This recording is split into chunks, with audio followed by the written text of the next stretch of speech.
How much of your consent is yours?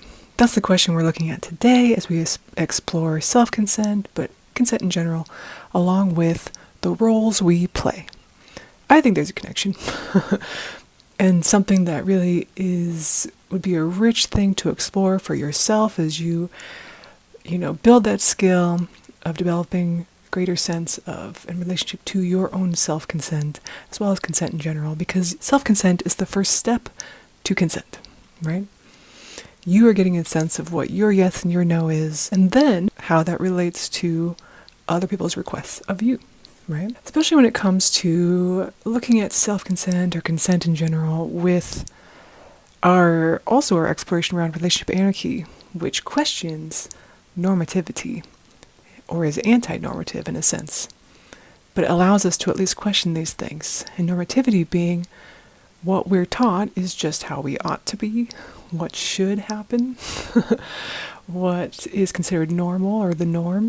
And so as you are engaging with yourself and things you're relating to and your relationships with other people, how much have you really explored, am I playing a role? How much is that role impacting my consent? How much of that role is in my conscious, perhaps subconscious, around what I should be doing, what I should be wanting, and then compelling me, right, to move forward before or instead of asking myself, is this what I would want? Am I a yes to this? Do I have a no to this? Am I a maybe? Do I need something here? And especially when it comes to shoulds, thinking that I should do something, I should be something, I should want something, I should be okay with XYZ, right? We are moving out of true authenticity when we are under this premise of should, or the pressure of should, and we're moving away from autonomy, what you actually desire, your self-directedness. Now, I wanted to even bring this up in the sense of we can even have things in our mind that we've decided are healthy things, that we've then classed under this pressure of should. And because we're making this more of an automatic answer for ourselves, well, I should, this thing is healthy, I've labeled it as healthy, and therefore I should do it, you're taking away your sense of choice, and you're not taking into account whether this thing is healthy for you in this moment. For example, if you have done therapy or trauma work, there is a conversation around titrating or allowing yourself to process things at a regulated or in a controlled sense so that you're not overwhelming your nervous system. Like you don't just go and dig up everything and try to process it and then walk away from that conversation with that health professional just completely wiped, not able to function in your life for the next week until you talk to them again. That's not helpful, right? That's not productive. It might be actually counterproductive to do that. And so even if in our mind we say to ourselves, well, I should process these things. Like I should like heal my trauma, right? It's like, are you actually taking into account that pressure you're putting on yourself is taking away the inner understanding that you could be having, the presence you could be having with yourself, the conversation you could be having with yourself, the awareness you could be building within yourself on whether this is actually something that's going to be healthy for you right now, even if you think it's a healthy thing to do. So that's one aspect of exploring self-consent and consent in general, and the roles we play, one of which is how we engage with the pressure of should. And I also wanted to talk about, especially in our society and the normative things around us, right? The things we are told that just ought to be or just are the way they are, or these are relationships and this is how they work. What are the compulsory relationship roles that you play? Especially after you take on certain labels. You've taken on the label of partner, and you've decided what that means, a certain thing, or that you should show up a certain way then, because you have that label associated with a relationship to this person. How is that impacting your consent, your self-consent? If you have that role in your mind, if you decided a certain thing, and you should then act a certain way, or you ought to, then have you stopped checking in with yourself? right? Is this something you really have capacity for today? And this is separate from a conversation around agreements, right? So you have in a relationship, you may have certain agreements, like if you're in a sexually exclusive relationship, you agree not to have encounters with other people. And so that wouldn't necessarily be a question of, do I have capacity to honor this today or not? But if it's something like, I've labeled myself partner, I think that means I should always be available for offering emotional labor, and if my partner is having a bad day, I should just be then available, even if I've had my own bad day or just don't have energy, right? And then you're pushing yourself toward emotional labor, showing up, holding conversations, being there, being the person that they can cry on the shoulder with, right? Without actually asking yourself, can I do this today? Do I have the capacity for this? Am I really consenting to this? Or am I pushing myself forward based on a role I've decided I have and what that must mean? This is not to get rid of all your roles and all your things. This is to invite an exploration and deeper awareness so that you can have more agency in your relationships. You can have a greater sense of and practice of self-consent. And I also wanted to just touch on, because I'm not a therapist. Yes, I have been trained in coaching, but that's not the same thing as therapy. So I do not handle things around trauma, but I wanted to touch on the topic also of how trauma impacts self-consent, especially when it comes to fawning. So as you might know, if you've experienced trauma, you may have what are called trauma responses: fight, flight, freeze, fawn, flop. There might be others. But those are the ones I'm aware of. I actually had to look up what flop is, because I wasn't quite sure how that was different than freeze. But it's kind of like an even more intense, complete shutdown versus the freeze, which is less, I guess. That's my understanding right now. But in the sense of fawning, you might seem, even to yourself in some way, that you are engaging from a conscious perspective to the experience before you, or to the things that are happening before you. But it's coming out of a place of trying to maintain safety versus true authenticity in that moment. And so that's another thing too, as well, that might be something to explore as if you are wanting to build these skills around self-consent and how that impacts your consent with other people and other things. That, do I have a fawn response? When does it show up? When might I be more vulnerable to experiencing fawning? In what relationships? Can I then have conversations with these people? Talk about it, Do I want resources like going to therapy and helping, maybe heal some of the trauma that is instigating the fawn response? What else? How much compassion can I have for myself? Understanding that fawn is not a failure, right? So even if you have fawned, and there's even fawning around like sexual fawning, where that engaging with someone sexually might be from a fawn response, and then that's hard, that's tricky, right?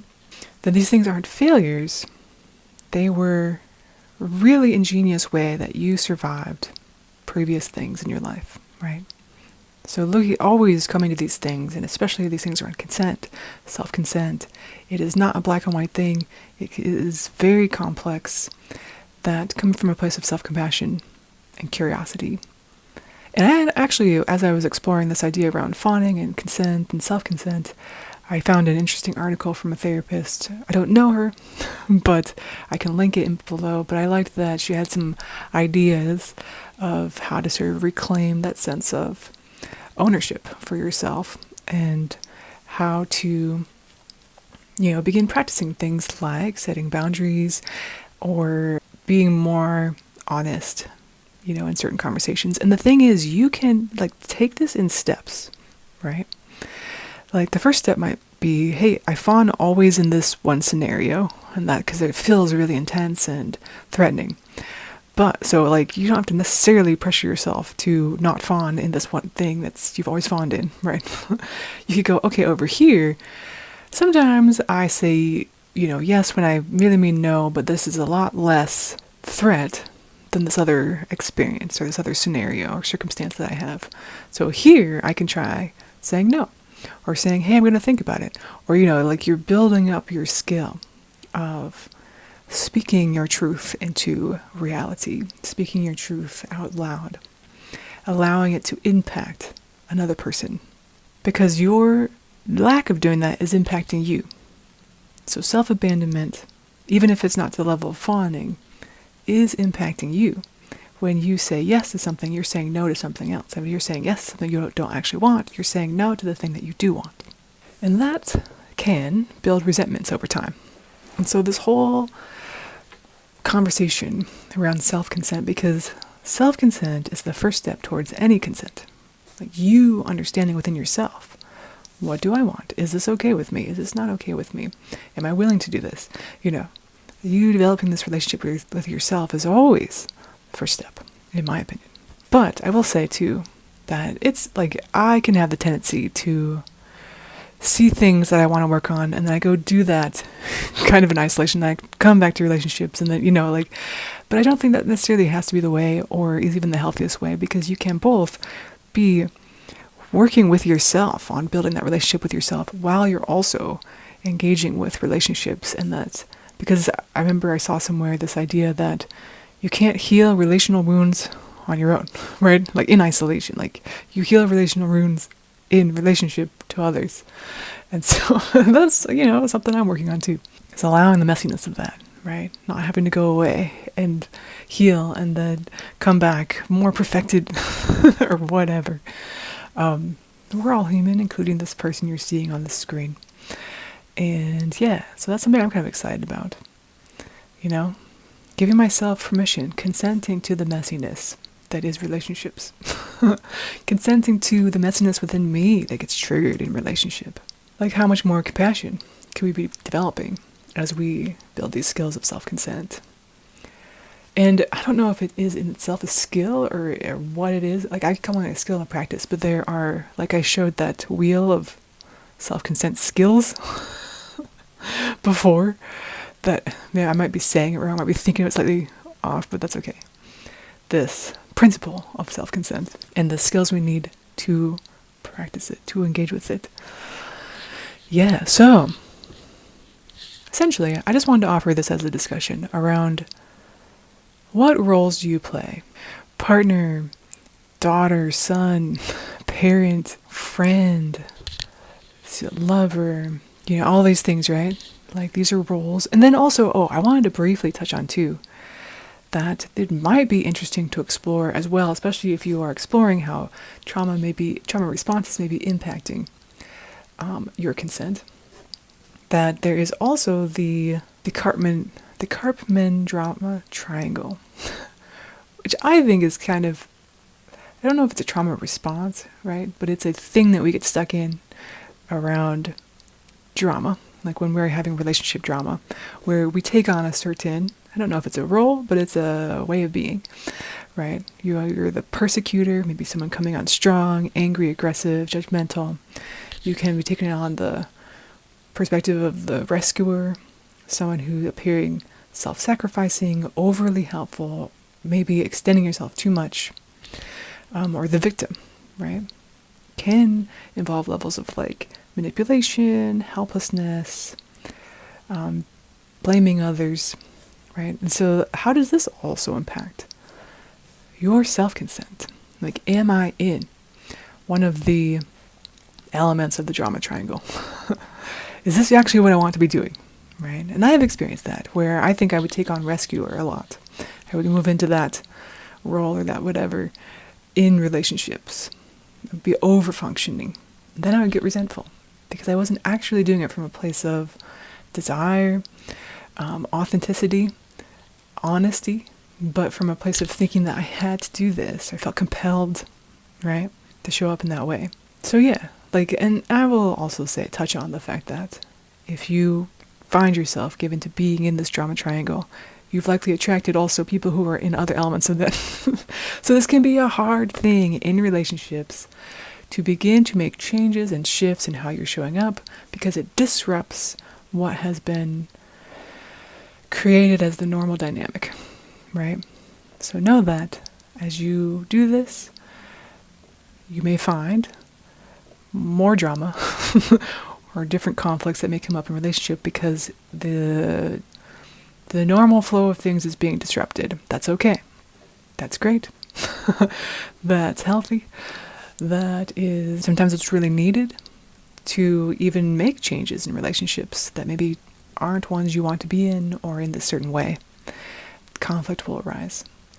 And even in that, right? Making changes in relationships, showing up in new ways, more authenticity, with more resources within yourself, with more honesty, allowing yourself to move at a pace that makes sense to you, right? So going back to that self-consent, in the process of change, are you checking in with yourself on the pace that you're moving at? Are you allowing yourself to be aware of what capacity you have for this today, or this week, or with this person right now? Allowing it to be a practice of self-consent as you move into the process of change, right? So I know, sometimes I feel like my thoughts are not super organized. We're kind of going over here and going over there, and I'm just touching on a bunch of stuff, and I'm like, cool, here we go. Maybe over time, the practice of me sharing these things out loud will help me to organize them more, but regardless, I'm allowing myself to be imperfect and show up anyways. And I would love to hear your thoughts around the idea of self-consent and the roles you play. And also, do you want to play these roles anymore? That could be a process of engaging with self-consent. It's like, do I still consent to this role? Do I want to be playing this anymore? What else it could be possible for me if I choose a different role, or I choose to, I even question the idea of roles in general. Let's get really RA about it. I was listening to, I'll just make a short comment about something. I was listening to a podcast where they were talking about consent, and it was involved in the realm of polyamorous relationships, and one of the speakers was talking about how they make commitments 2 weeks at a time. And that they show up to their person, and they had this certain way where they were showing, and I think for them it was temporary tattoos. They would give each other temporary tattoos.